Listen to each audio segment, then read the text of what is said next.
J'aimerais qu'on fasse une prière avant que je commence à prêcher. L'Esprit de Dieu me disait, quand on venait avec le pasteur Élisée, j'ai entendu l'Esprit qui me disait, il y a un combat qu'il faut briser ce soir. C'est un combat d'inachèvement.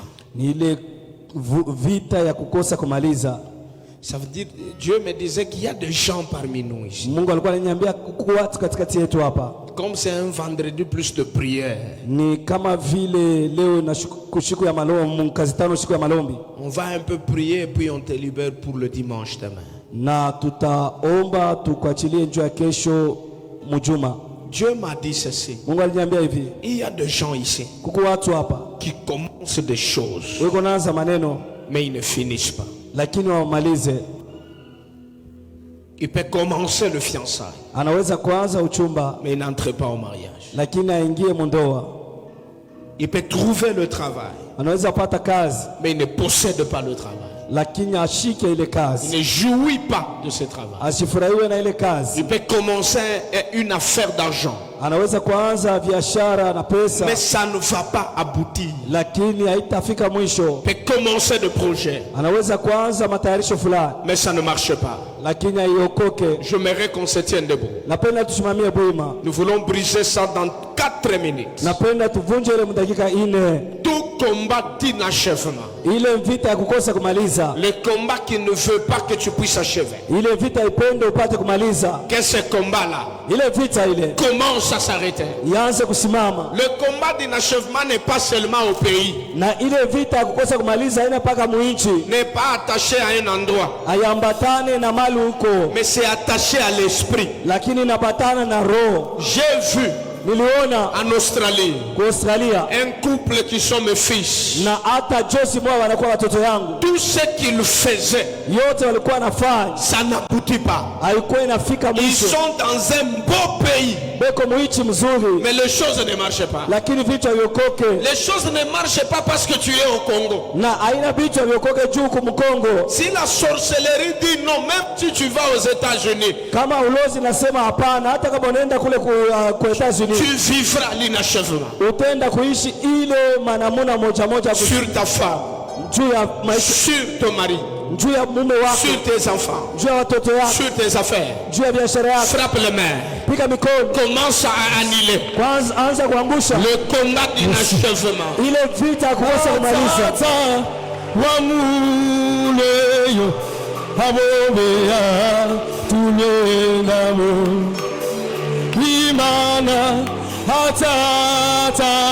Commence à briser cela.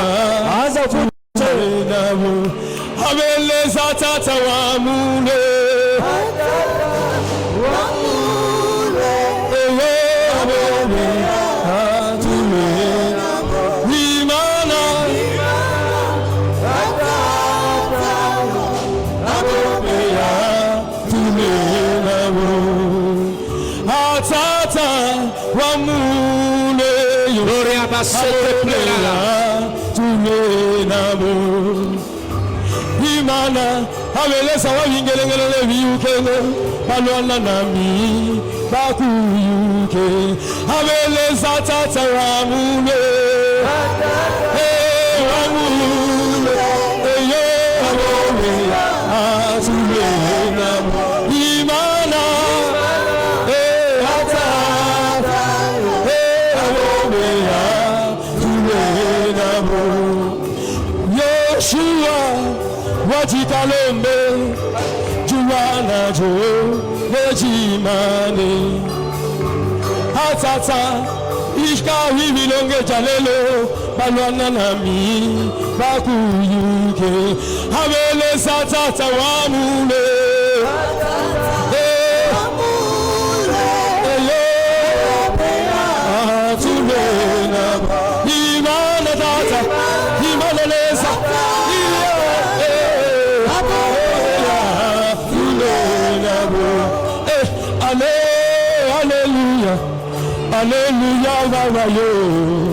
Alléluia,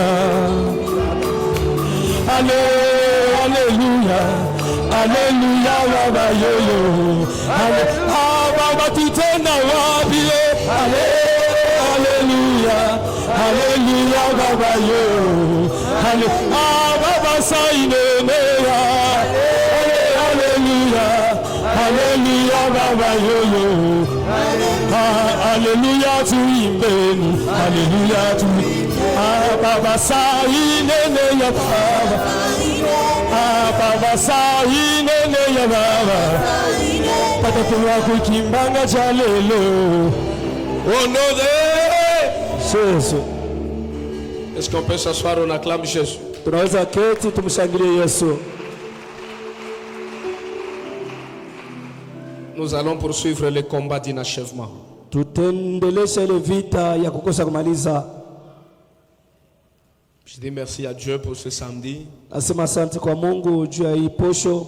C'est beaucoup plus un samedi de prière et de peu d'enseignement et puis nous partons. Ni posho ya maombi na mafundisho ndoko kisha tunatoka.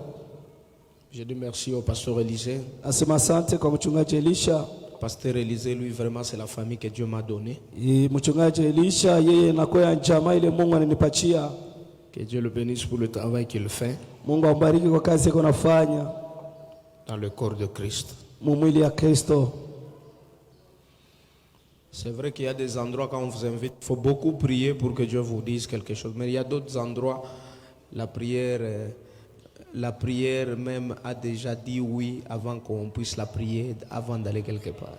Kuko mafashi ingine inabidi kuomba mingi njuma Mungu aniambie kitu fulani, lakini kuko mali ingine malombi inesha tangulia na hakuna hata tatizo juu ya yoyote. Tu t'amènes. Amen.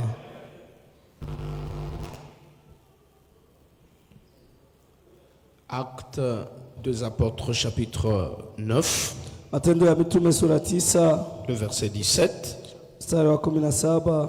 Actes des Apôtres chapitre 7. Matendo ya Mitume sura 7. Le verset 55.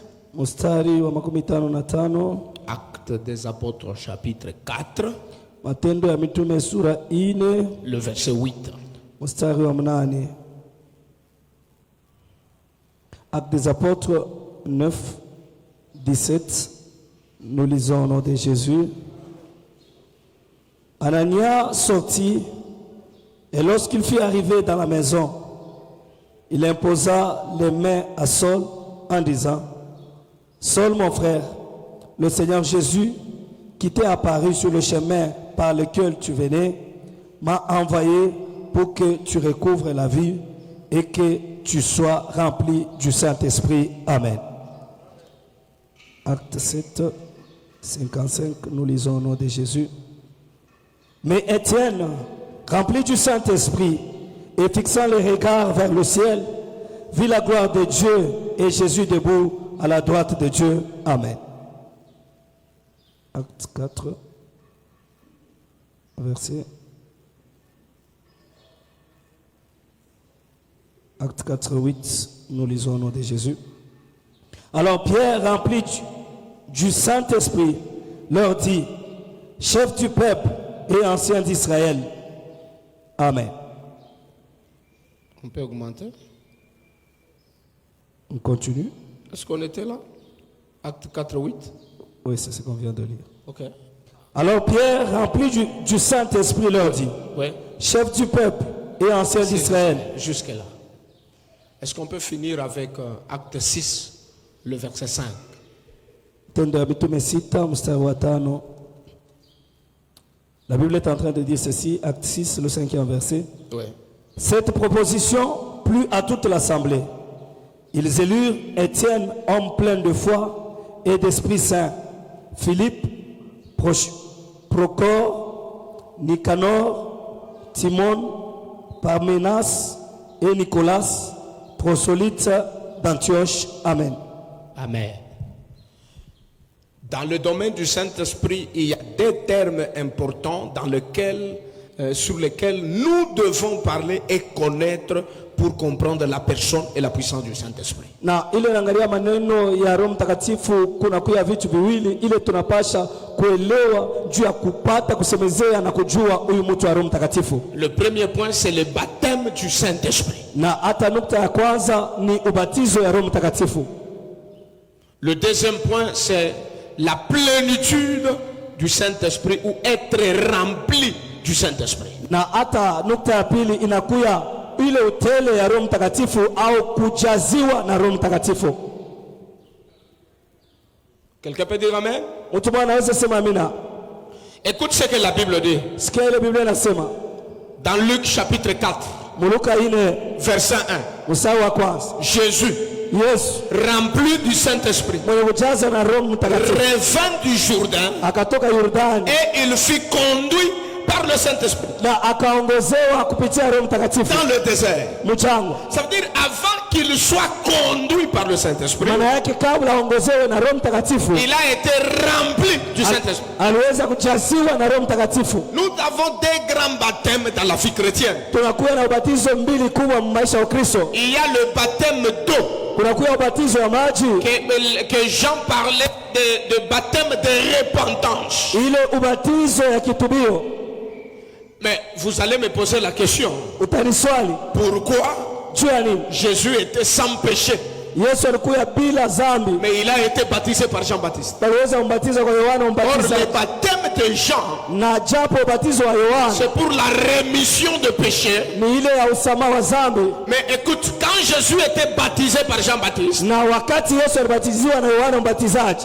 baptême de Jésus, c'est pas parce qu'il est pécheur, mais c'est un baptême d'identification.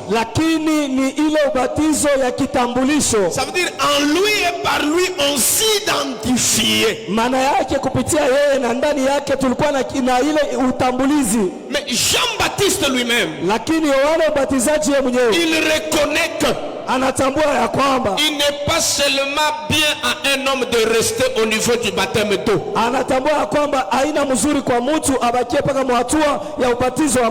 Romains chapitre 6, la Bible dit, nous mourons en Jésus et nous ressuscitons avec lui. Ça veut dire quand on te met dans l'eau, tu meurs avec lui. Quand on te fait sortir de l'eau, tu ressuscites avec lui. Mais ça ne se fait pas. Deuxième baptême, c'est le baptême du Saint-Esprit.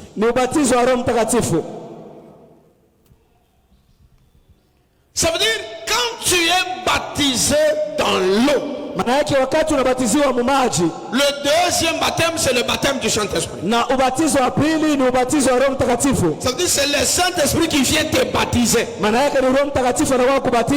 dans la Bible, on a vu parfois les gens qui sont baptisés du Saint-Esprit avant le baptême d'eau. C'est possible.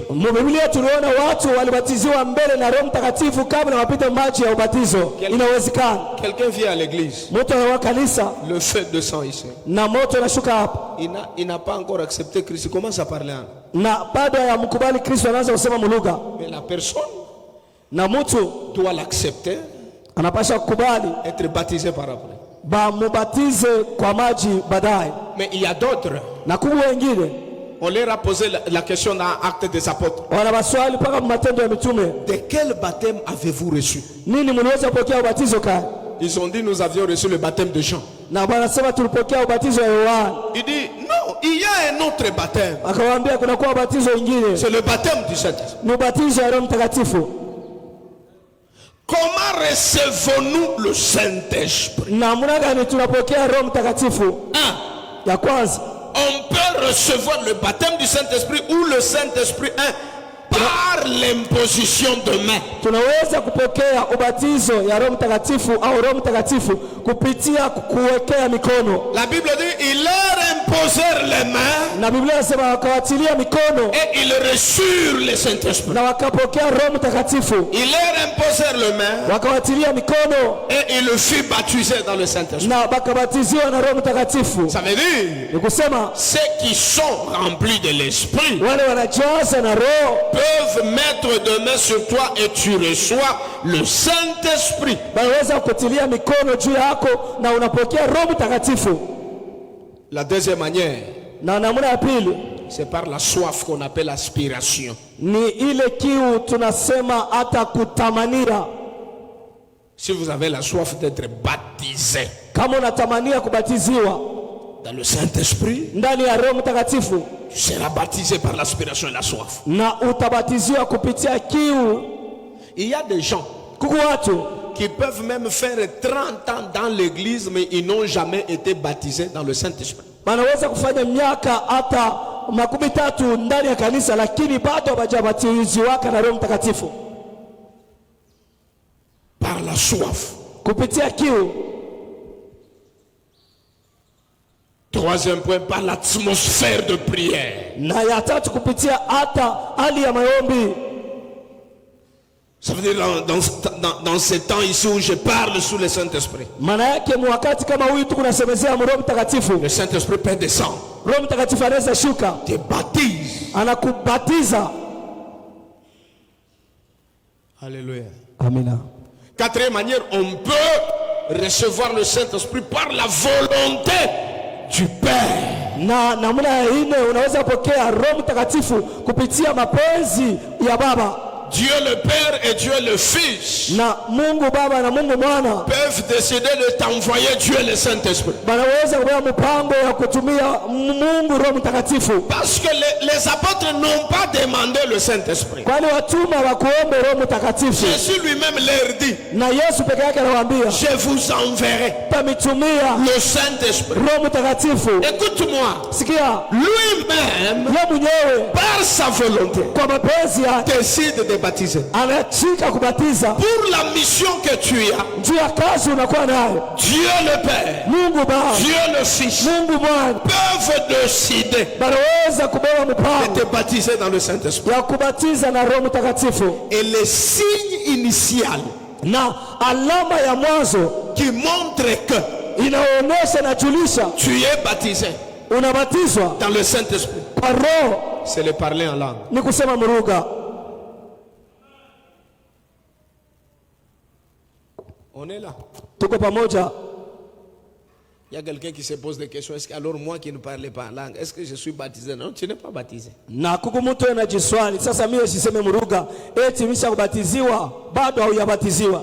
Mais là ce n'est pas pour autant que tu formes une langue pour que les gens disent que tu es baptisé. Non. Haina juu ya sababu ya ile na waanze kujitungia kusema mruga juu watu waona sema onesha batiziwa na Roho. Mais écoute. Sikia. Au-delà de la langue. Kutosha kusema mruga. Il y a aussi certaines langues qui ne se manifestent pas seulement par des paroles inintelligibles. Il y a d'autres langues qui se manifestent par la joie. Na kuna kuya misemo ingine ile hata maruga ingine ile aishikilikake kupitia ile misemo atushikie, lakini kuna kuya maruga ingine kuna jonekanisha kupitia furaha.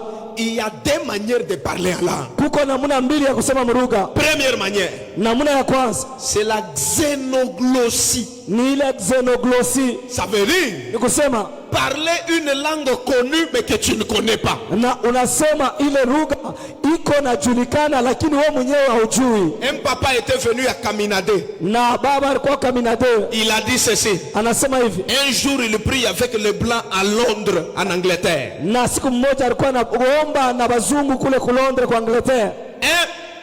Une maman blanche. Na mama mwa mzungu. Elle commence à parler en langue. Anaanza kusema mruga. Et la langue qu'elle parlait. Na lugha ile alikuwa anasema. C'était le Kiluba. Ilikuwa ni Kiluba. Et elle ne connaissait pas le Kiluba. Yeye hakujua Kiluba. Et donc elle prophétise. Maana yake alikuwa anatabiri. En Kiluba.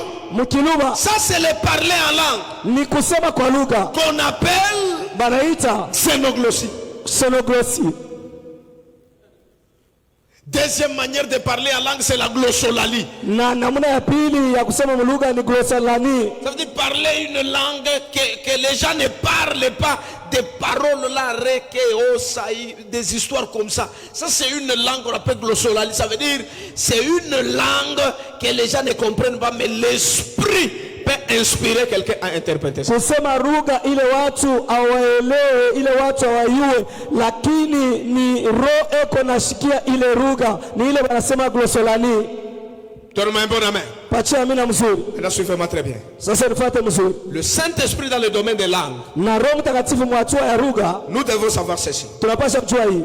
Il y a la différence kunakuwa chanisho entre parler en langue mkusema kwa lugha et le don de langue. na hata zawadi ya marugha.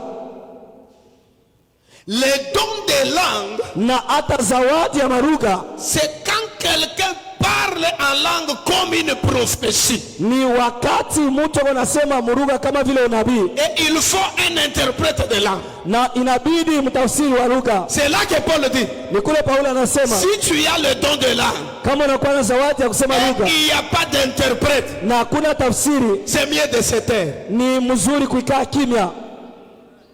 Mais il ne parle pas de parler en langue.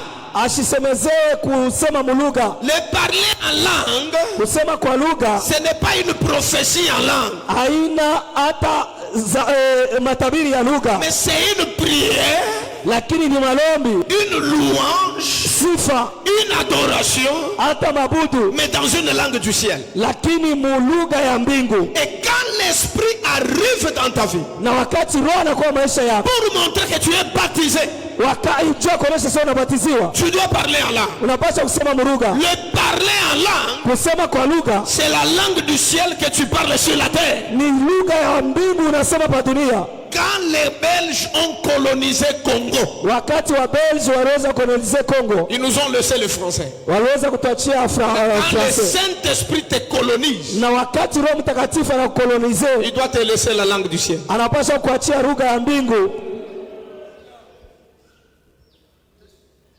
Donne-moi un bon amen.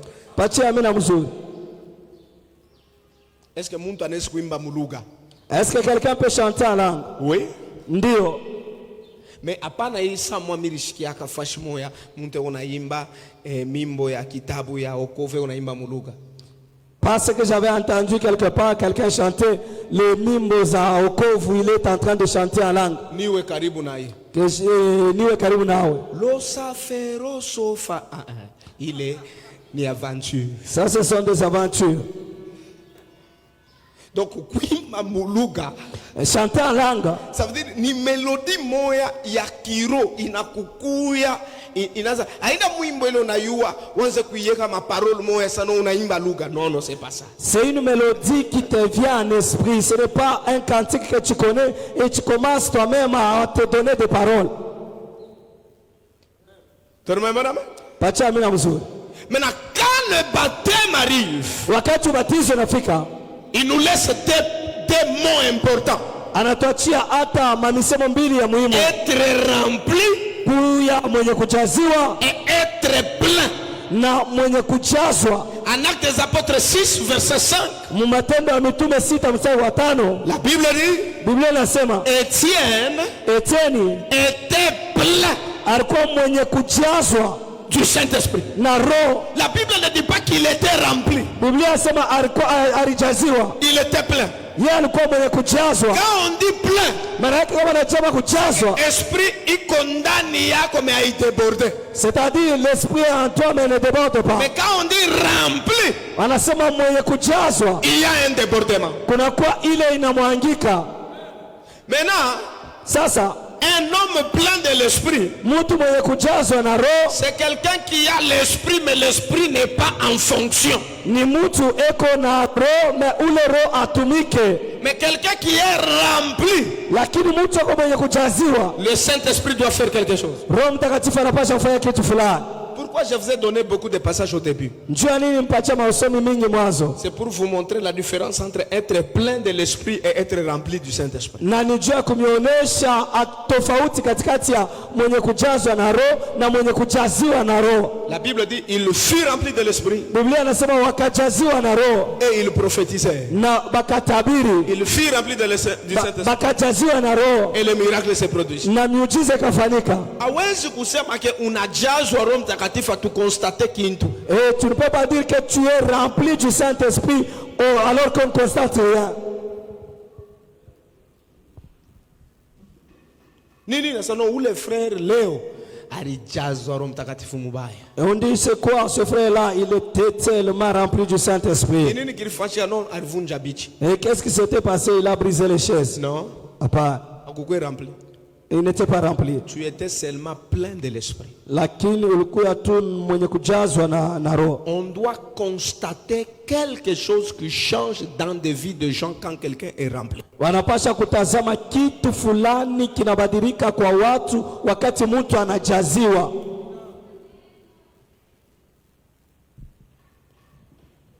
Il y a un papa paix à son âme, alors ce papa là est déjà décédé. Lui là il avait un don, c'est vrai. Kuna kuya baba mwanisha fariki na ule baba alikuwa na zawadi hakika. Lui n'est pas agité. Yeye akwe na tingizika. Vous pouvez prophétiser. Mnaweza utabiri. Vous pouvez sauter. Mnaweza ruka. Lui il est calme là. Yeye kote mustare. Quand les gens vont chanter, wakati watu wataimba, quand l'esprit descend, wakati roho anashuka, il peut se mettre debout comme ça. Anaweza kusimama bwima hivi. Si la première personne, anabamba mtu wa kwanza. Même si la personne ne marche pas, quand il fait ça, na hata kama mtu atembea wakati atafanya la personne commence à marcher. Mtu anaanza tembea. Si te frappe la main dans le ventre, kama anakupika mkono mtumbo, tu reçois déjà les enfants. Unapokea watoto. Quand il te touche sa main, wakati anagusa mkono la maladie disparaît. Magonjwa yanakimbia. C'est ça être rempli. Njoo kujaza na Roho Mtakatifu. Il y a un débordement. Maana yake kuna kwa ile na mwangika. Et ce débordement na ile kumwangika est en train de changer les vies des gens. Inakuya inasaidia au kubadilisha maisha ya wengine.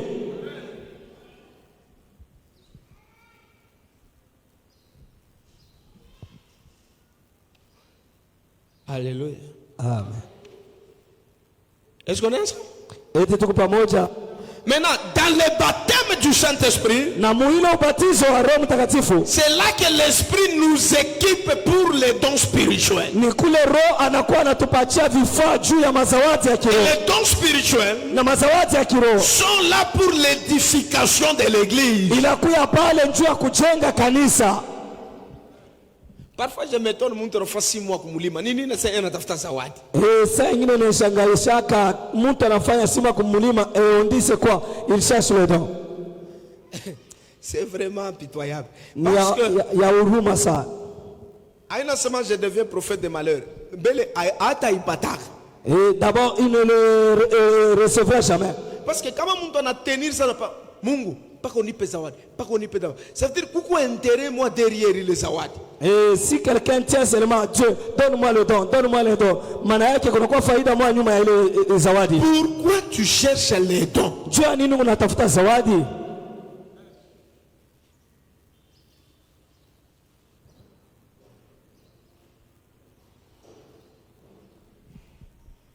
Regarde ton voisin de lui, il y a la différence entre avoir les dons de prophétie et être prophète. Ambia jirani ya kwamba kuna kwa tofauti katikati ya kuwa na zawadi ya unabii na kuwa nabii. Tu peux avoir les dons de prophétie mais tu n'es pas prophète. Unaweza kuwa na zawadi ya kutabiri lakini hauna nabii. Ah, pourquoi vous ne dites rien? Jua nini amseme kitu? Ah?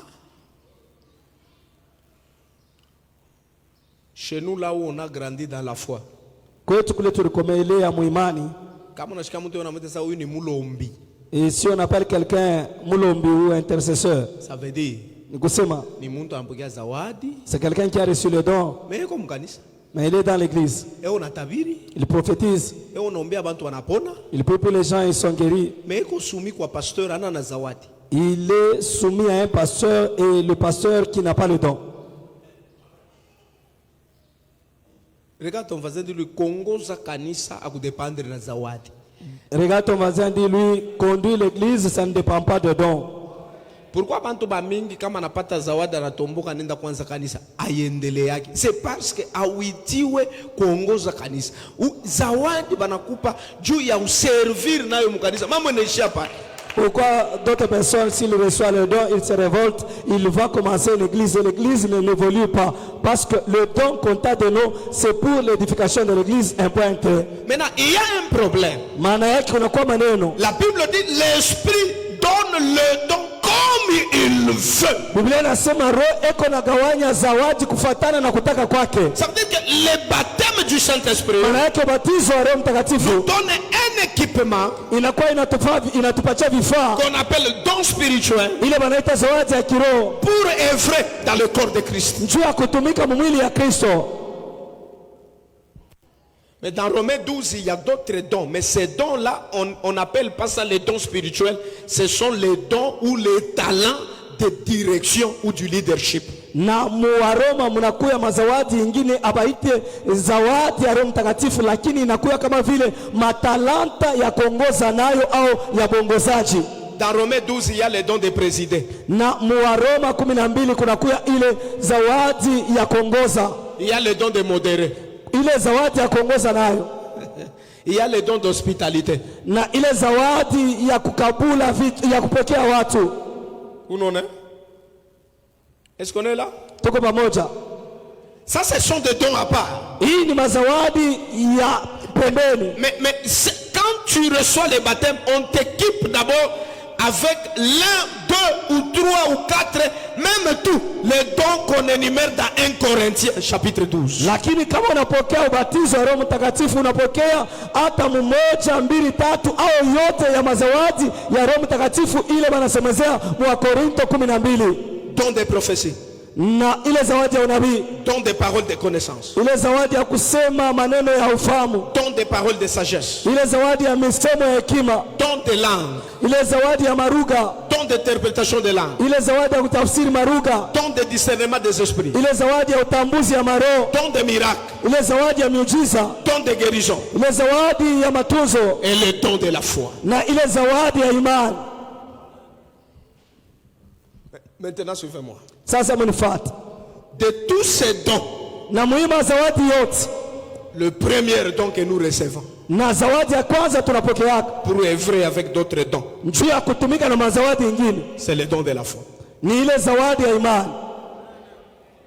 Même guérison, même miracle, d'abord au-delà de la foi de la personne auprès de qui tu pries, il faut aussi les dons de la foi de la personne qui prie. Hata mazawadi ya miujiza ya matunzo na kutosha imani ya tunamini, inabidi kuye na imani kama zawadi. Maintenant, sasa dans le domaine des dons, na mwile hatua ya zawadi du Saint-Esprit, ya Roho Mtakatifu, les gens ont des confusions. Watu wanakuwa na mvuruko. Quand j'élève quelqu'un, je lui dis tu t'appelles tel. Wakati na simamisha mtu namwambia jina yako ni fulani, je n'ai pas encore prophétisé. Pale si atabiri bado. Ton amen est fait. Amina yako kumunyonge. J'ai dit ta mère est décédée en 98. Nasema amina yako desha fariki tangia 98. J'ai dit ta mère, mama yako est décédée en 98. Anesha kufariki tangia 98. Je n'ai pas encore prophétisé. Bado si atabiri. Chez vous, vous n'avez pas encore mangé. Kwenu amuyakuria. Je n'ai pas encore prophétisé. Si atabiri. Vous restez dans une maison de 3 pièces. Munabakia mchumba na mapiesi 3. Je n'ai pas encore prophétisé. Si atabiri bado. Parce que là, pale, quel est le don qui travaille? Ni zawadi kani inatumika? La parole de connaissance. Ni zawadi ya utambuzi. Quand Jésus dit à la femme samaritaine, tu y avais 5 maris. Wakati Yesu anambia huyu mwanamke wa Samaria ya kwamba wewe ulikuwa na wanaume 5. Et le 6e mari que tu as là, na huyu mwanaume wa 6 unaye, il n'est pas le vôtre. Aina bwana yako. C'est la parole de connaissance. Ile ni neno ya ufahamu. Quand Jésus voit Nathanaël, wakati Yesu anamwona Nathanaël, avant qu'on t'appelle, j'étais vu sous les figuiers. C'est la parole de connaissance. Quand Jésus augmente et lui dit, désormais, tu verras les anges monter et descendre. Ça devient la prophétie. La prophétie, c'est la parole de Dieu qui révèle ton futur.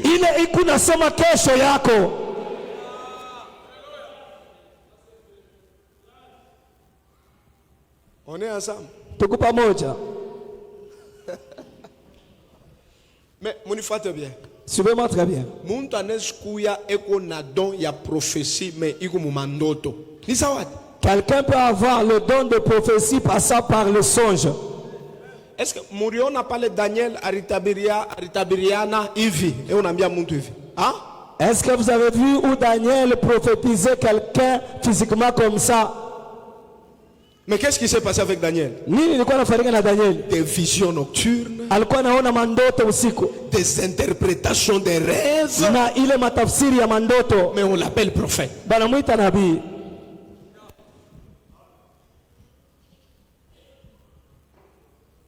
Kwa maana wewe kama unasema mie mishtanza tena kutabiri bien aimé, Mungu anaweza kukuacha analotesha muntu. Paka bila utafuta mwambia anamlotesha hapo kunaishi. Et si tu te dis, moi je ne vais plus commencer à prophétiser, Dieu peut te laisser, et ce qu'il devait te dire, il le fait songer à la personne et c'est fini.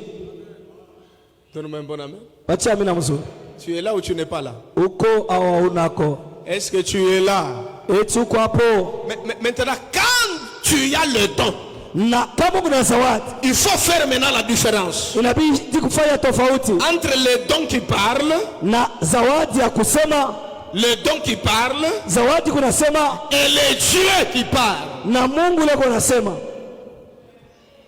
Par exemple, minaona kuko esprit de mort ikuna fia bakuwe mu novembre imweji kuna kuya. Mina fa nini? C'est une prophétie. J'ai vu un esprit de mort qui cherche à se constituer le mois prochain, au mois de novembre. Qu'est-ce que je viens de faire? C'est la prophétie, n'est-ce pas?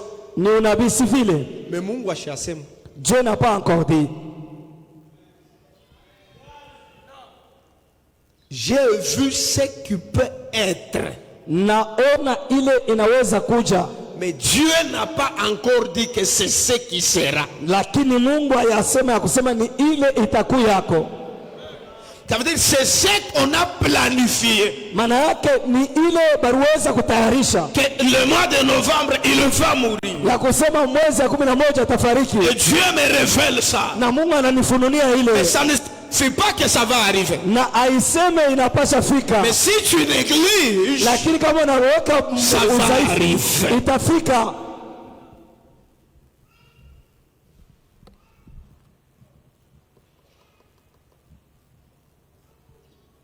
Donne-moi un bon amen. Maintenant, parole de connaissance. C'est ça même des révélations sur ton passé et sur ce que tu vis aujourd'hui. Nous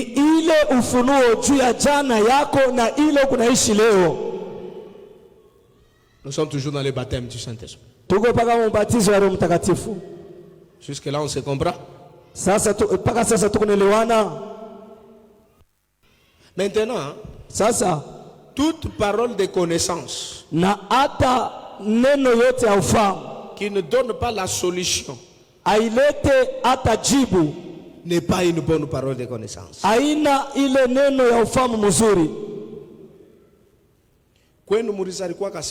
Chez vous, vous êtes né à 7 heures. 6 sont morts. Tu es resté seul. Que Dieu t'aide au nom de Jésus. Et tu passes, tu commences à parler à quelqu'un d'autre. Là, tu n'as rien fait. La parole de connaissance révèle sur ce que quelqu'un vit et ce qu'il doit faire.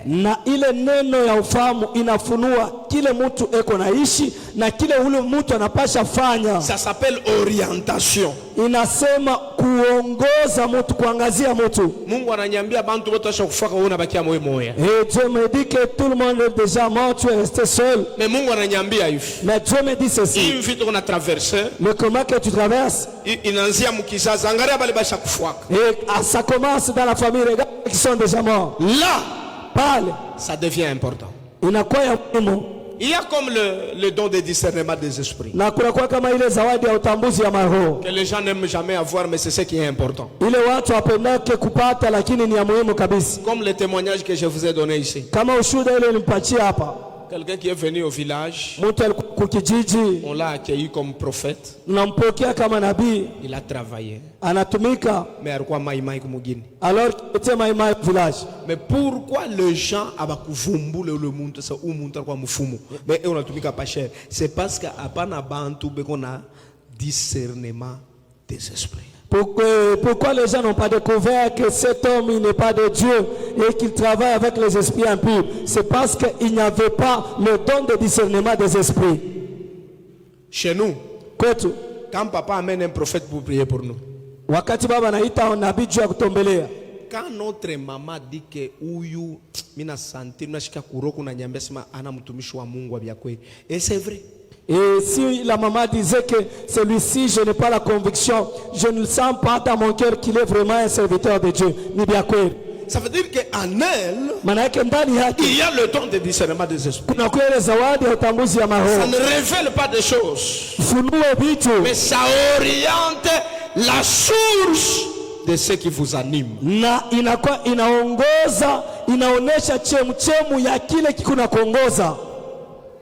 il y a une confusion. C'est sur le don des miracles et des guérisons.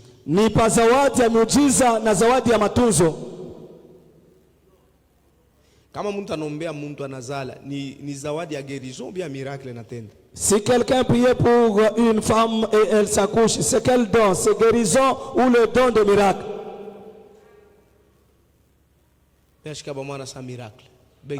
Maman dit miracle, quelqu'un d'autre? D'autres disent que c'est la guérison. Muntu ashikwanza kutembea banamombea anashimama, ni don de miracle ou bien ni guérison. Quelqu'un qui ne marchait pas et on prie pour lui, il commence à marcher. C'est le don de miracle ou bien le don de guérison?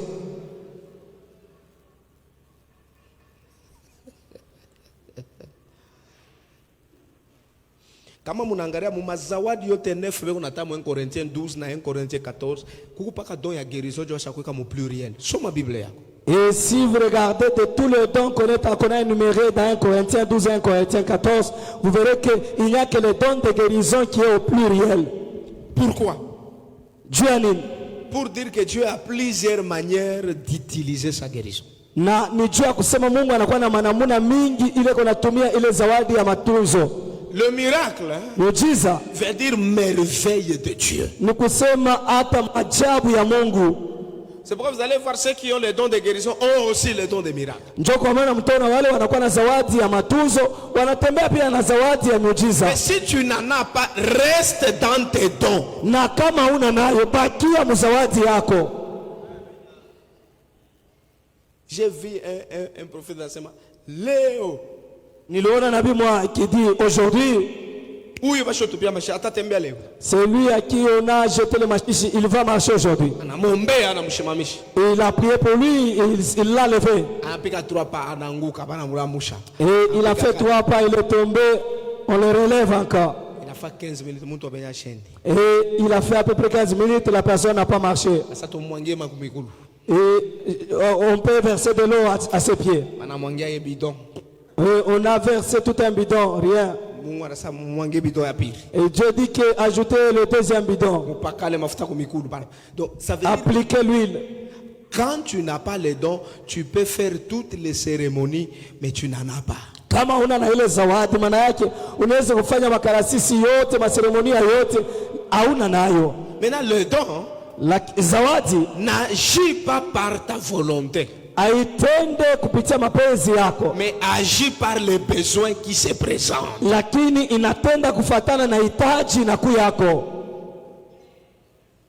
Iko na shanga mtu anapita kwa television asema Mungu ananiambia sasa kesho atanitumikisha mubaya sana.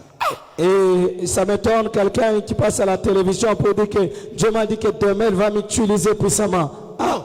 Donc ça veut dire que quand vous avez les dons, tu ne sais pas comment Dieu va t'utiliser cette journée-là.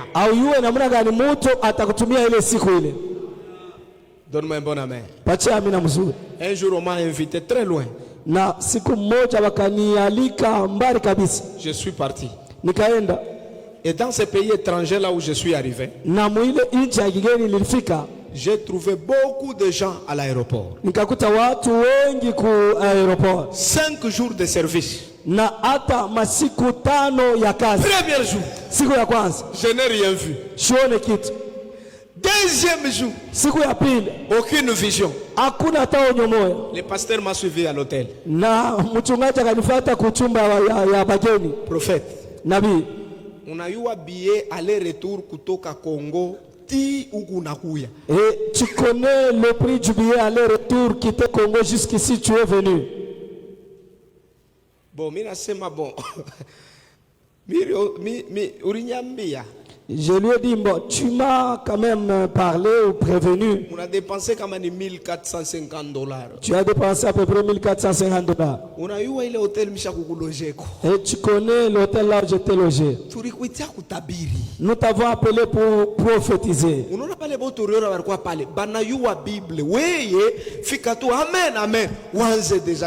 Ah, tous ceux que tu as vus là, ils connaissent la Bible. Toi arrive seulement là-bas. Amen, amen. Commence la prophétie. Démontre, c'est la raison pour laquelle on t'a appelé. C'était aussi ma première fois de sentir ça. J'ai forcé comme il m'avait dit. J'ai forcé, si je force un peu de prier, je ne vois rien, je me rappelle des paroles qu'il m'a dites là. Tu vas mentir. Ça ne va pas marcher. Le 4e jour. Le matin, je l'ai vu, même comment ça monte au-dessus. On a mangaré même le visage, témoigne que cette personne ici, elle est déçue. Je sens dans mon cœur une voix qui me dit, pose-lui la question, pourquoi il t'a invité? Non, mais ça va à part Kutabiri. Et nasikia roho inaniambia mswali ya kwamba njia nini waliweza kunyalika na anasema tulikualika juu tabiri na mimi namwambia kutosha kutabiri. Il me dit bon, ni pas kabile job ile tulikuitia, il était un peu fâché. C'est seulement pour ça qu'on t'a appelé, alikuwa mwenye ushirika. Vous savez, à l'étranger, les églises haina plus, ma église ya mingi ya bandugu wetu ba Congolais, ce n'est pas plus de 100, ni ma 60 personnes, kama ni ya munene 70, ya mingi ni makanisa mwa 25, 30 personnes. Alors makanisa qui avait 70 personnes. Unajua muichi ya kigeni makanisa ya bandugu wetu Kongomani ni ya kusema kanisa kama iko munene ni watu 100, watu 90, 80, 60. 4e jour. Na siku ya 4 rien ne s'est passé. Hakuna kitu kinafanyika. Le dernier jour. Siku ya mwisho.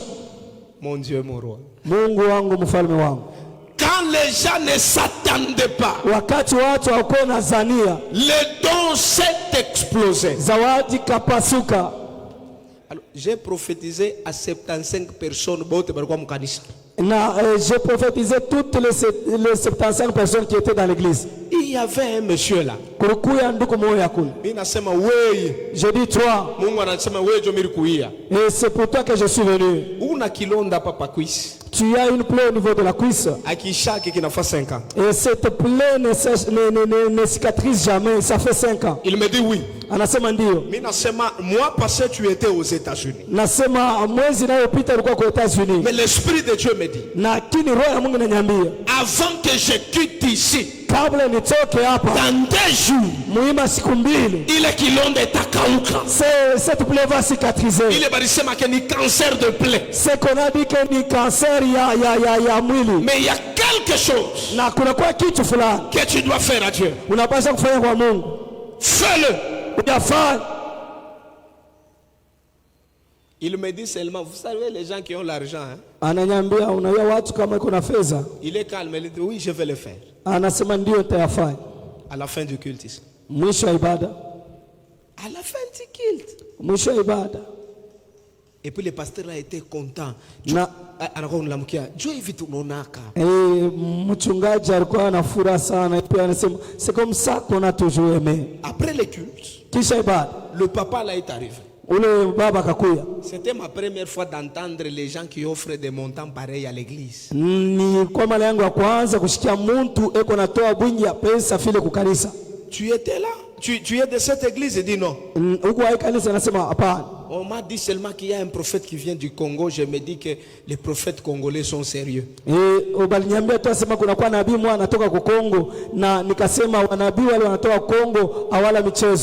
Panamuliza pasteur. On demande au pasteur. Kanisa on a compte bancaire, ça m'a pas naina nayo. Nous dit l'église a un compte bancaire, dit non, il n'y en a pas. Regarde ton voisin. Tazama jirani wako. Dis-lui kama hata una na franga fungurisha compte au iwe surprise unakuya. Dis-lui même si tu n'as pas l'argent, tu peux ouvrir un compte. Tu ne sais pas la surprise qui est en train de venir. Maintenant anamuliza par quelle voie mines kutuma? Non, même par ma compte bancaire il y a pas de problème. C'est OK, ça va. Anasema kunjia kanaweza kutuma, anasema hata mkonti yangu, anasema ndio. Papa. Et puis il dit OK, ça va demain. Anasema kesho. L'autre jour là, c'était le lundi. Na ile siku ingine ilikuwa ni mkazi moyo. À 11h30. Vers 11h30. Il m'appelle. Ananita.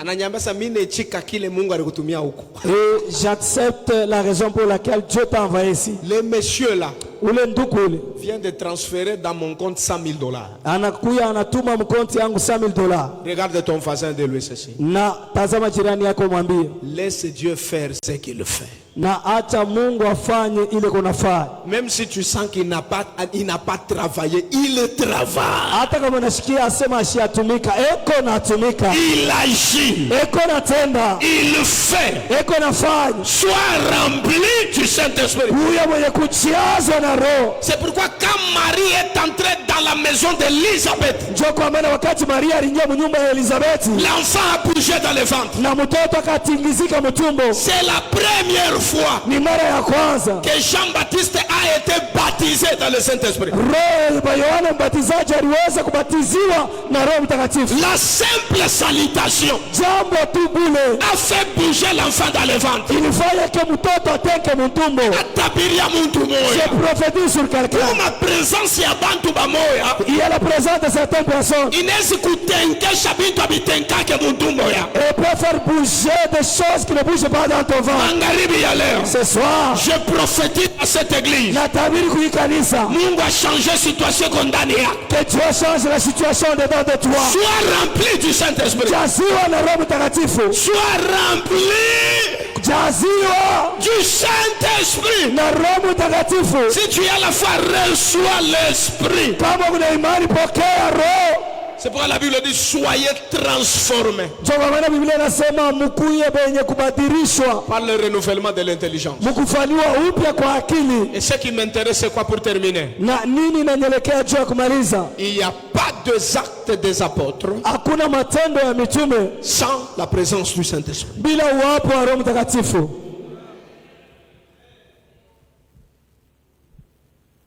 On dit acte. Ah, papa, on a interprété bien. C'est Maïutene Mbele. Banasema matendo. Banasema matendo. Ça veut dire, il est matendo, apôtre barifouanya. Ni kupitiani. C'est-à-dire les actes que les apôtres ont posés. C'est à travers quoi? Et quand le Saint-Esprit est arrivé le jour de Pentecôte, la première des choses, ils étaient dans la chambre haute. Ça veut dire c'est-à-dire ils n'ont pas parlé en langue tout en étant et ils ont parlé en langue tout en étant. Je déclare dans la vie de quelqu'un,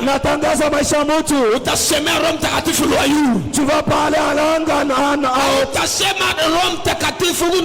tu ne vas pas parler le Saint-Esprit, tu dois partir. Tu vas parler tout en étant notaire au nom de Jésus. Et la deuxième des choses, la Bible dit ceci. Quand l'Esprit est arrivé, la Bible dit sur leur tête, il y avait des langues de feu. Or l'urimi, la langue, c'est pas la bouche.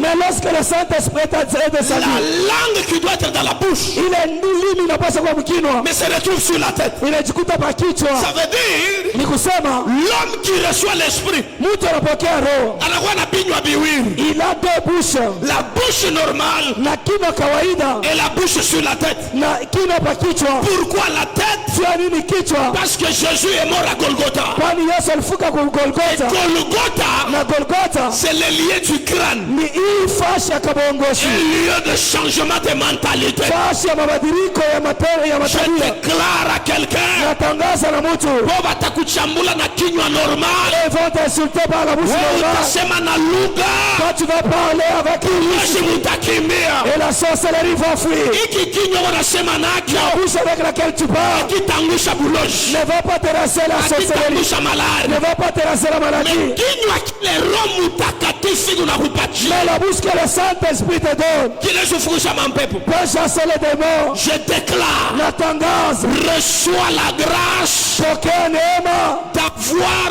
l'onction de l'esprit. ya kuia na upako ya roho. Tu es à la fois sois rempli du Saint-Esprit, Kama kuna imani, jaziwa na Roho sois Mtakatifu, rempli du Saint-Esprit, jaziwa na Roho Mtakatifu, sois rempli du Saint-Esprit, jaziwa na Roho Mtakatifu, sois rempli jaziwa de quoi? na nini? Et la dernière des Na choses, kitu ya mwisho, quand l'Esprit est arrivé, wakati roho alifika, la Bible dit, Biblia inasema là où ils étaient enfermés, pale walikuwa wenye kujifungia, après que l'Esprit est arrivé, kisha roho kufika, ils sortirent dehors. wakatoka nje. Roho Mtakatifu C'est-à-dire le Saint-Esprit, kama inashuka lorsqu'il descend, kule ulikuwa ushafichami, là où tu étais caché, itakupresente. et il va te présenter.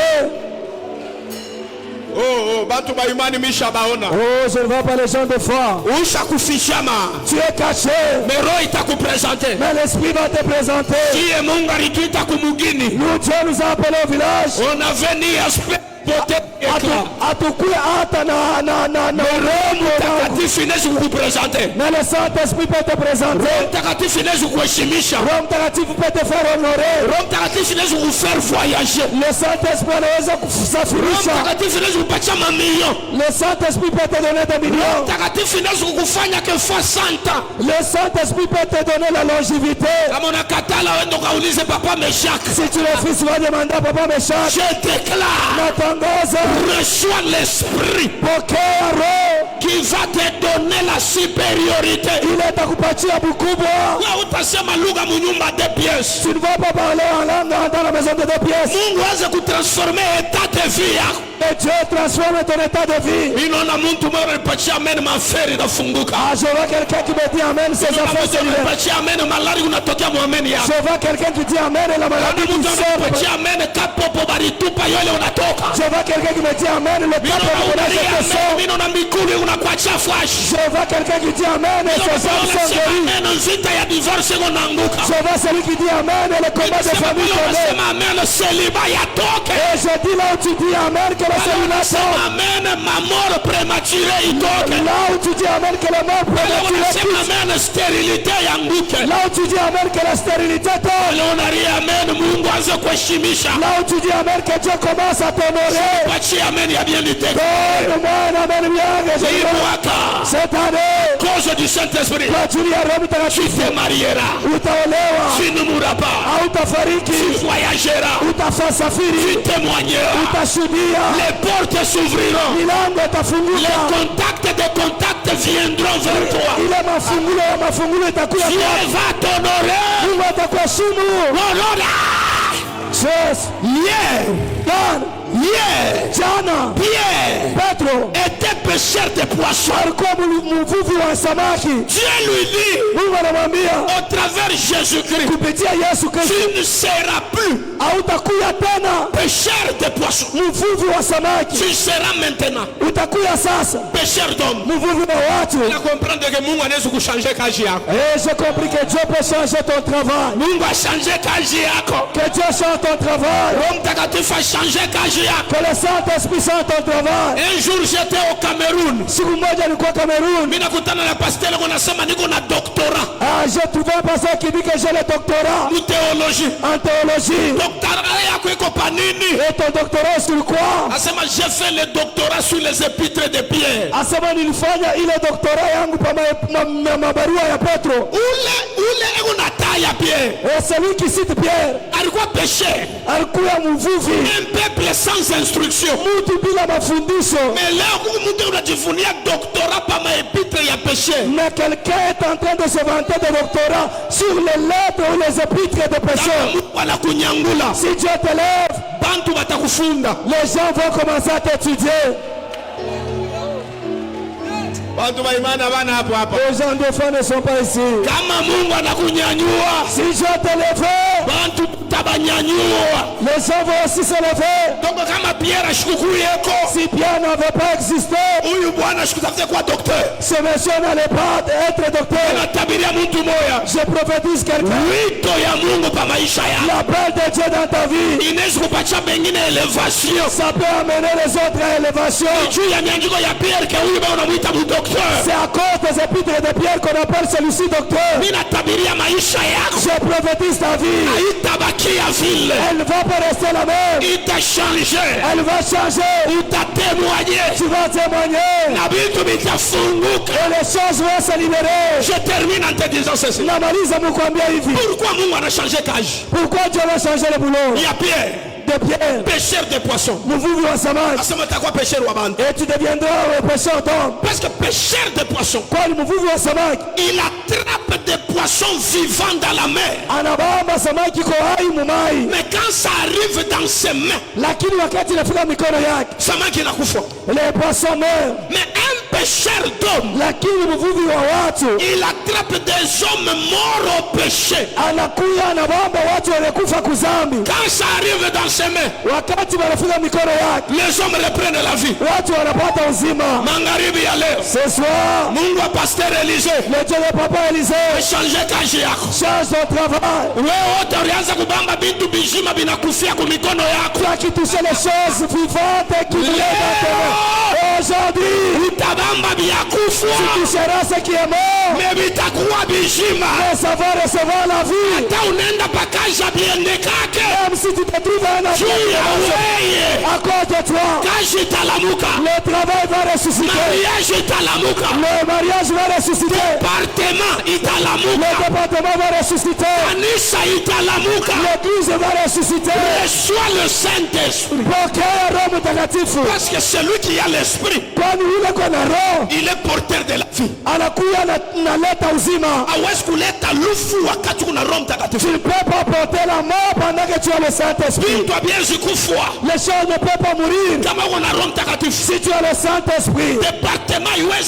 Le département ne peut pas mourir si tu as le Saint-Esprit.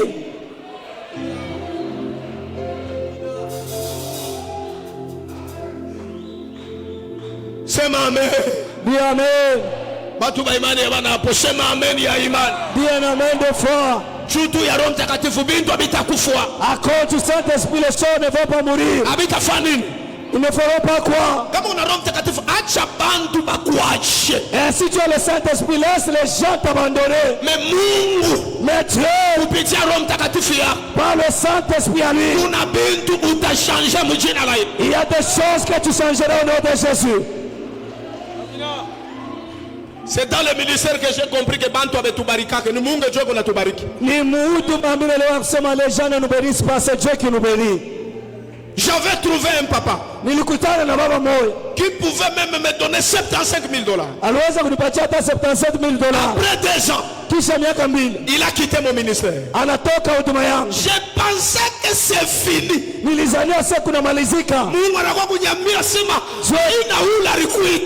est venu me dire, ce n'est pas lui qui t'a appelé. C'est Dieu qui t'a appelé. Parce que et c'est c'est pourquoi quelqu'un peut quitter l'église. L'église est toujours la même. C'est Dieu qui nous a appelés. Au-delà de nous appeler, le Saint-Esprit est là. En train de travailler. Dis Amen. Judas s'est pendu. Mais on a choisi Matthias. On peut te remplacer, c'est possible.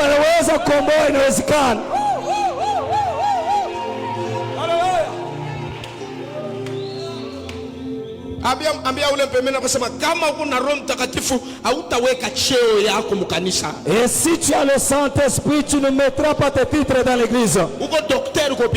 Tu es médecin à l'hôpital, ministre au ministère, ministre au ministère, gouvernorat. Tu entres dans l'église. Tu es un enfant de Dieu. Tu es le fils du pasteur. Et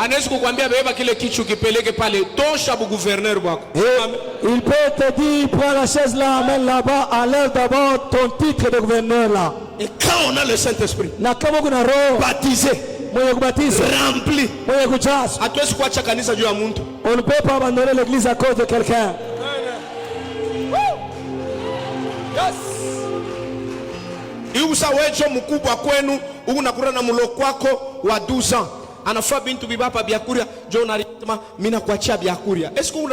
C'est comme si tu es né de la famille, tu manges avec ton petit, il a 12 ans. Alors il fait des bêtises, pendant que vous mangez, tu lui dis, bon, je laisse même à manger.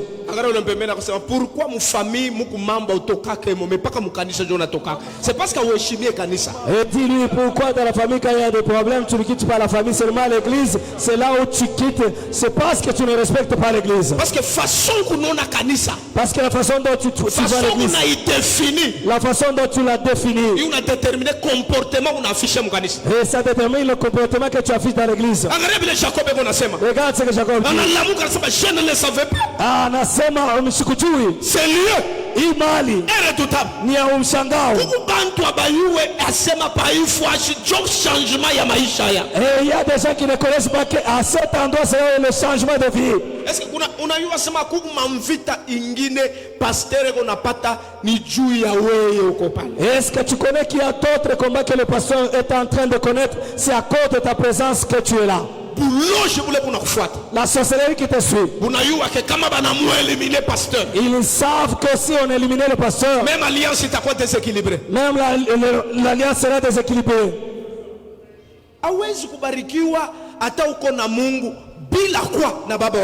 Tu ne peux pas être béni même si tu as Dieu sans avoir un père spirituel. Amen. Vous refusez de dire Amen. Les enfants d'Israël étaient en Égypte. On taille le Dieu d'Abraham, vrai ou faux? Il citait le Dieu d'Isaac. Le Dieu de Jacob, vrai ou faux? Il parlait de Dieu de Jacob. Mais ils étaient esclaves. Parce que ils n'étaient pas encore en contact avec Moïse. Ils ont Dieu mais n'ont pas encore rencontré l'homme de Dieu.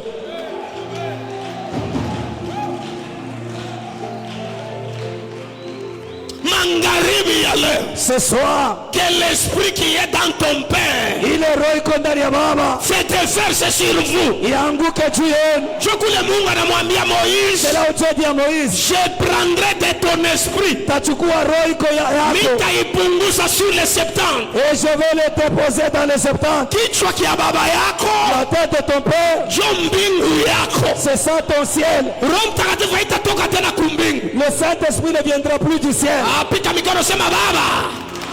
Ile roho ipunguza kwa baba yangu inyangukie magharibi ya leo, nifanye kazi saye, nimsutenir muvision yako ododa pika mikono, shusha uwezo wa Roho Mtakatifu. C'est ça la puissance du Saint-Esprit.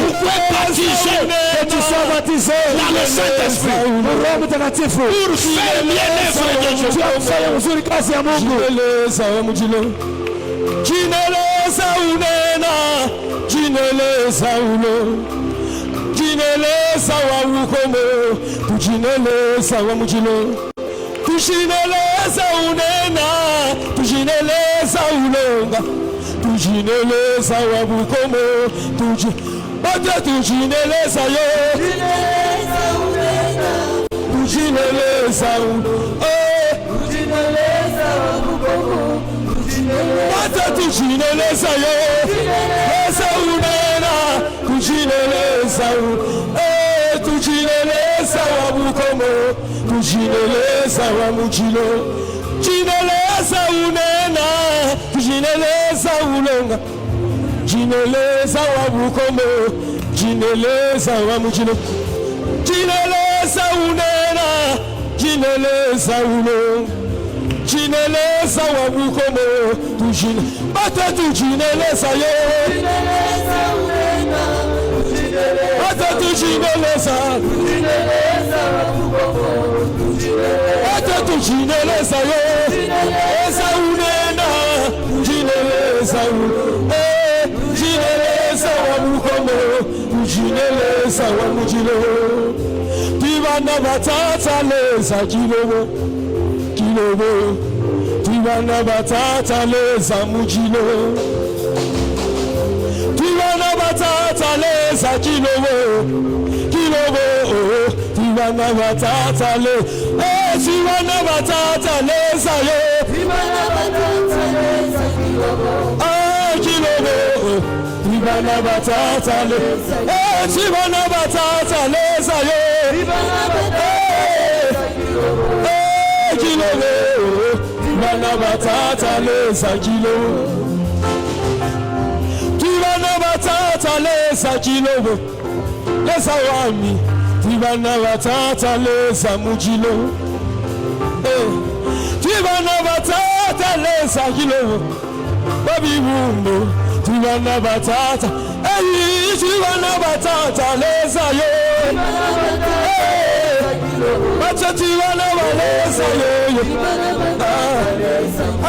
sasa tena muimane tibana batata leza kilobo pika mikono sema Baba katika jina la Yesu komba yote aipende niweze ianguke mjina la Yesu. Unaona ile combat ya inachèvement nilikwambia kwa mwanzo. Tu vois le combat d'inachèvement dont je te parlais au début. Inaweza kukuattaquer wewe. Ça peut t'attaquer toi. Unashindwa tu échoues kuatteindre vieillesse et d'atteindre la vieillesse. Alléluia. Amen. Est-ce que vous remarquez que ba mingi bengo na kufa hii période aina bantu ba kufwa. Bazé bengo na bakia mais bantu ba biana jo bengo na kufa. Vous ne remarquez que plusieurs qui meurent pendant cette période, ils ne sont pas appelés à mourir parce que la plupart qui meurent sont des jeunes et les vieux sont en train de rester. Se passe. Le jour, il y a d'autres réalités spirituelles. Parce que pendant que nous prions, je vois quelqu'un qui se lève ici en train de donner la farine à certaines personnes. À d'autres, ne donnent pas. L'Esprit de Dieu me dit, ce que tu vois là comme farine, c'est une bénédiction matérielle que je viens de répandre ici. Je vois une autre partie qui ne reçoit pas. C'est là que l'Esprit de Dieu me dit,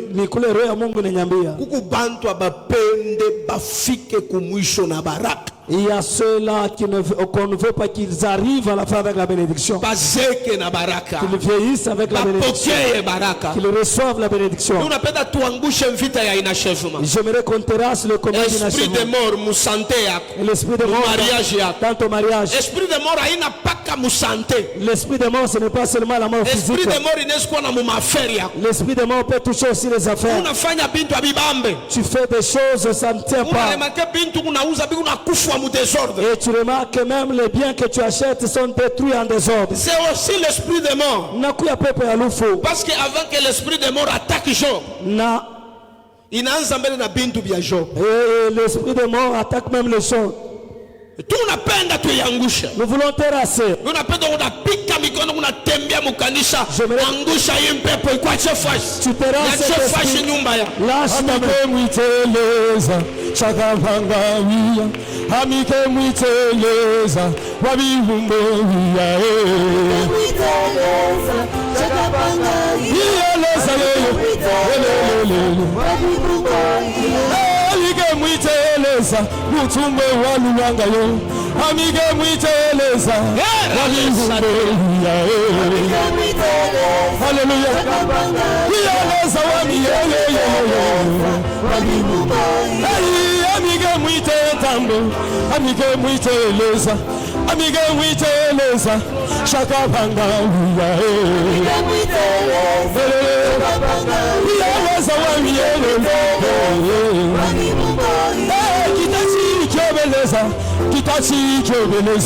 Kitachi kyobeleza awabihumboia.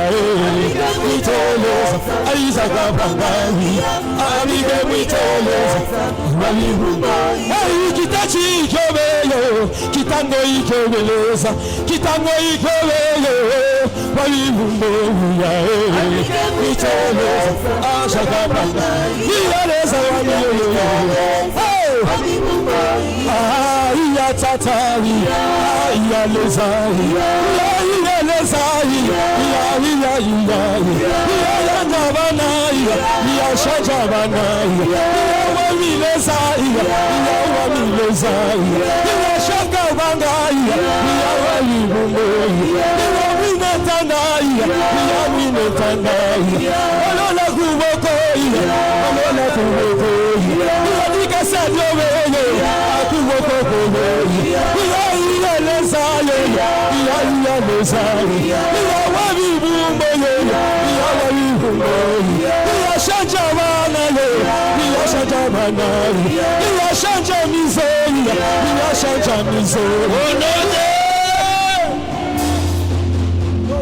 J'aimerais que tu prennes une offrande dans ta main. Napenda uchukue sadaka fulani ndani ya mkono yako. Pas ton offrande ordinaire. Hapana sadaka kawaida. Nous unapenda tukatale lufu. J'aimerais qu'on refuse la mort. Mufamia. Dans ta famille. Musantea. Dans ta santé. Ayo ni ma surprise kani sorcellerie ikuna tayarisha. Tu ne sais pas quelle surprise la sorcellerie est en train de préparer. Parce que vous savez, kuku malufu ngine. Il y a certaines morts. Inakuyaka même sans que le prophète n'en parle. Et ça vient bila nabii kusema. Jolo tasikia mtu asema, oh papa wetu ni prophète. Dieu anina shikone hii mambo yananifikia. Haina biota tone. C'est là qu'on parle des choses, il y a des malheurs révélés et des malheurs non révélés. Et vous entendez quelqu'un dire notre papa il est prophète, c'est pourquoi il n'a pas vu, il ne doit pas tout voir. C'est pourquoi on parle il y a ole yenye kufunuliwa na ole ya sipo kufunuliwa. C'est pourquoi kama nakuambia sema kuko malheur moja unafia kufika. Kwanza kuiombea ameushishimamie pale. Ici on te dit qu'il y a un malheur qui va arriver plus que ça. Malheur au coup révélé prophète. Dis à Dieu même le malheur que tu n'as pas révélé au prophète. Je refuse que cela m'arrive. La surprise sorcellerie. Les surprises sorcelleriques. Je refuse. Tiens ton offrande dans la main. Chukua sadaka yako mikono. Wanzo sema misemo uku natupa lufu mbali na nyumba yako, mbali na batoto yako, mbali na we moya, mbali na bwana yako na bibi yako, mbali na maafere yako. Na malheur non révélé moi il suffit que tu es en train de jeter la mort loin de ta femme, loin de tes enfants. Yes.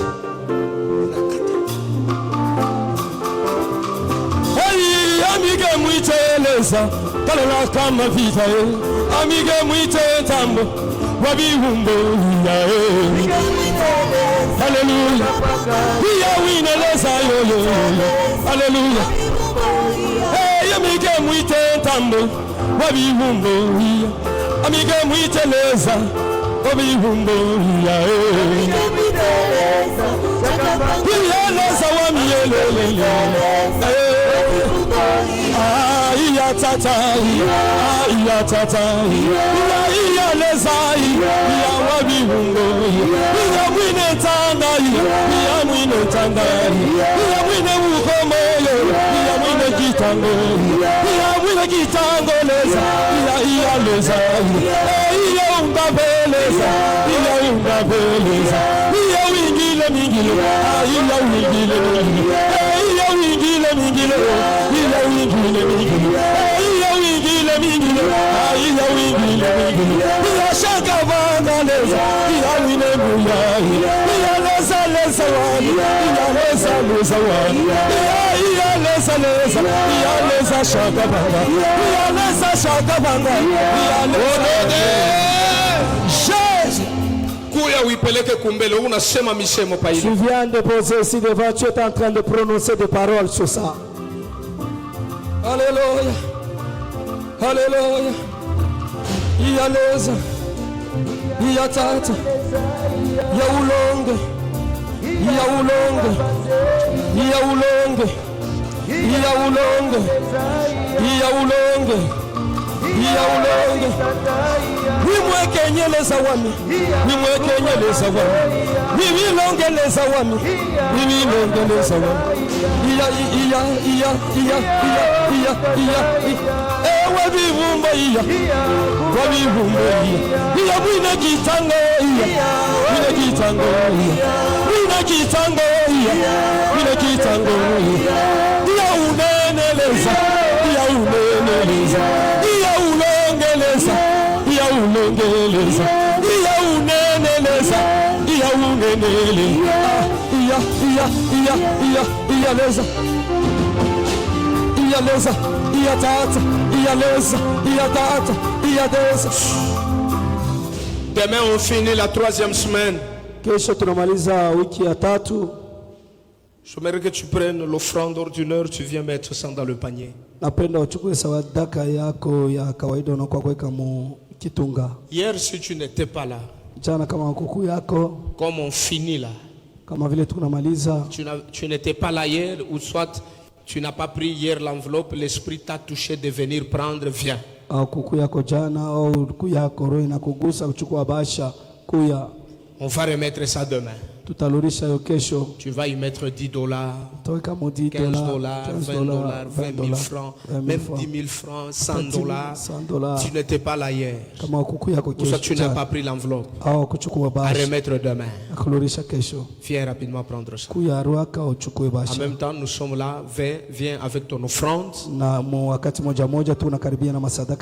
Nous offrons pour la gloire du Seigneur. Prends une bonne offrande.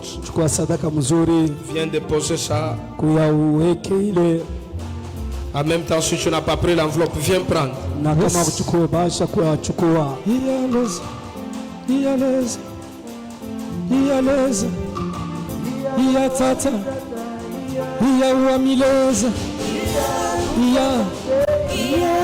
Iya leza wami, iya leza wami, iya ulongele, iya ulongele, iya wingile mingile, iya wingile mingile, iya wingile mingile, iya wingile mingile, iya leza wami, iya leza wami, shanjavana iya, shanjavana iya, wabukomo iya, wabukomo iya.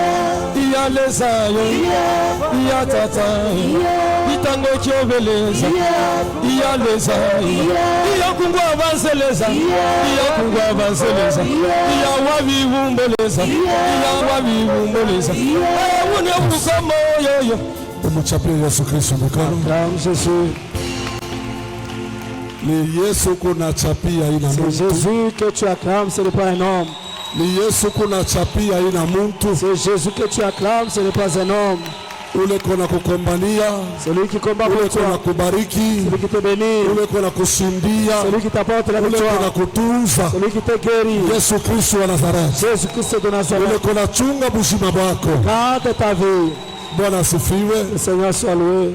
Tunaweza kuikala. Nous nous rasseoir. Tunashukuru Mungu juu ya hiyo semaine. Nous bénissons Dieu pour la semaine. Kweli tunabarikiwa. Certes, nous sommes bénis. Na tunabarikiwa sana. Et nous sommes abondamment bénis. Amen. Amen.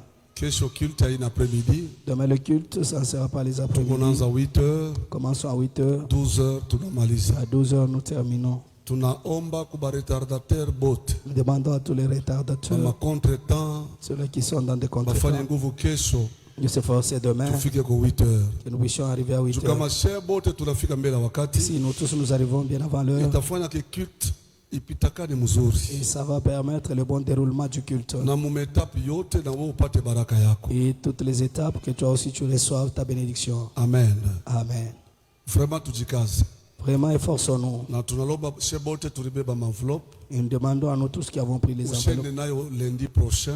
n'y va pas avec ça Yote au lundi tutarudisha prochain. kesho. Nous retournons tous demain. Na tunasema hivi, Nous disons ceci, tusisabu. n'oublions pas Situ matabia mazuri les bonnes habitudes. kama tunapokea mtumishi wa Mungu, Lorsqu'on reçoit les serviteurs de kile Dieu, tunaweza kufanya kufuatana na maandiko ce que nous matakatifu. pouvons faire selon les Écritures saintes, Ni devoir yetu. notre devoir. Amen. Amen. Tunabarikiwa na kiroho Nous sommes bénis spirituellement na sisi tubariki mtumishi wa Mungu na ile yote tuko nayo. et bénissons aussi le serviteur de Dieu Na avec tout kama ce que nous tunafanya avons. ile, Et si nous faisons cela, neema ya Mungu itaonekana. la grâce de Dieu sera manifeste. Mungu aimbariki. Dieu bénisse. Na kuombea salama. Je prie pour toi pour la paix. Mungu akupe kwa salama. Dieu t'accorde la paix. Mimi nasema Mungu akupe salama. Je dis que Dieu te donne la paix. Salama iko na maana sana maisha yako. La paix est tellement Mungu akupe. indispensable dans ta vie. Que Dieu Uanze te la kulala donne. mzuri. Tu dors en paix. Unalamuka mzuri. Tu te réveilles en paix. Journée yako inapita Et mzuri. tu passes ta journée en paix. Mungu afanye vile na wewe. Que Dieu fasse cela avec toi. Ula tapenda kuderanger salama yako, Mungu na ya muderanger. C'est lui qui va chercher à déranger ta paix, que Dieu aussi le dérange. Amen. Amen. Ubarikiwe. Sois béni. Salama inatoka ni kwake. La paix vient de lui. Hatuwezi kuipata kwa majirani. On ne peut pas le trouver chez les Ni Mungu ndiye prochains. anatupatiaka salama. C'est Dieu qui nous accorde la paix. Mimi naingisha salama mu nyumba yako. J'introduis la paix dans ta Naingisha maison. salama mu fabi yako wewe. J'introduis ta paix dans ta famille. Tunafika mwisho. Nous sommes arrivés à la fin. Kama kesho tuko naanza asubuhi. Comme demain, c'est le matin. Hatutembeba wakati mingi. On ne vous prend pas beaucoup de temps. Mtumishi wa Mungu anamaliza mbele ya wakati. L'homme de Dieu a terminé bien Na sisi avant. tunamiacha mbele ya wakati. Nous vous libérons aussi avant. Kazi kunafanyika. Le travail se fait. Iko nguvu muyone hapa chini. C'est difficile de le constater en Ni bas. mu deuxième niveau. Ni mon Mais niveau kama rapide. unapita hapa kumbele, Si tu passes devant ici, ukiangalia yule utaona ke kazi kunafanyika. tu regardes au-dessus, tu verras que le travail est en train de se Kwa faire. pale beko na facilité ya kuona pale yulu. C'est là qui ont la facilité de voir Kama au-dessus. unaangalia miri kwa mu niveau moya, Et on a C'est- le niveau. c'est parce que tunapenda tuweke ceinture ya kwanza. C'est parce qu'on veut placer la première ceinture. Ile ceinture nalomba maferron, mambao, ciment na gravier na mchanga. Et cette ceinture exige les planches, le ferron, les graviers, les sables, ainsi que le ferron. C'est ce que nous voulons faire. Amen.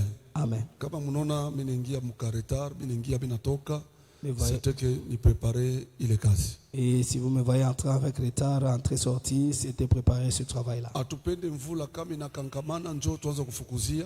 Nous Tufukuzie hapa mvula ya kankamana. ne voulons pas, quand il y aura l'abondance de pluie, que nous puissions commencer maintenant à lutter. Nous voulons persévérer et pendant que la pluie n'est pas encore abondante. Donc tunalomba mkanisa On ne demande pas l'église.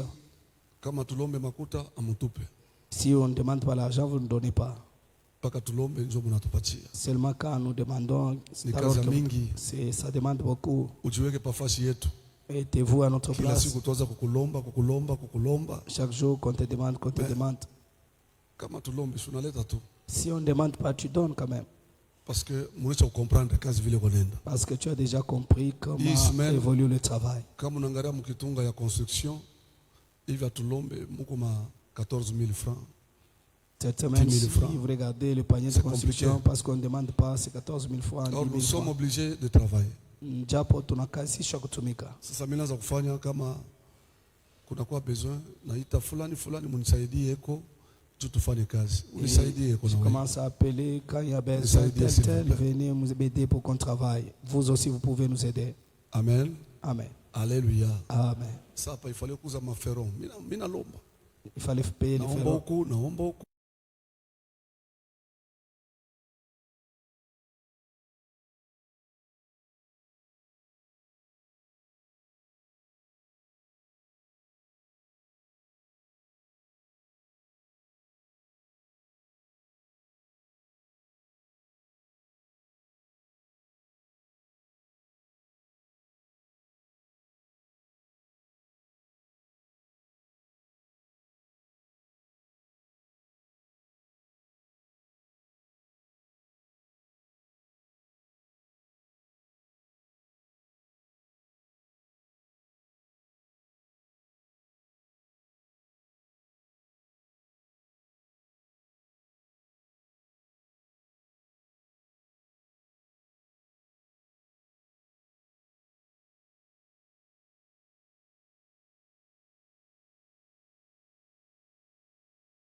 ici sont venus. Mungu mimi nakuomba. Père Seigneur, je ile yote ulitayarisha juu ya bako batoto leo. ce que tu as préparé pour tes enfants. Na bila baombee.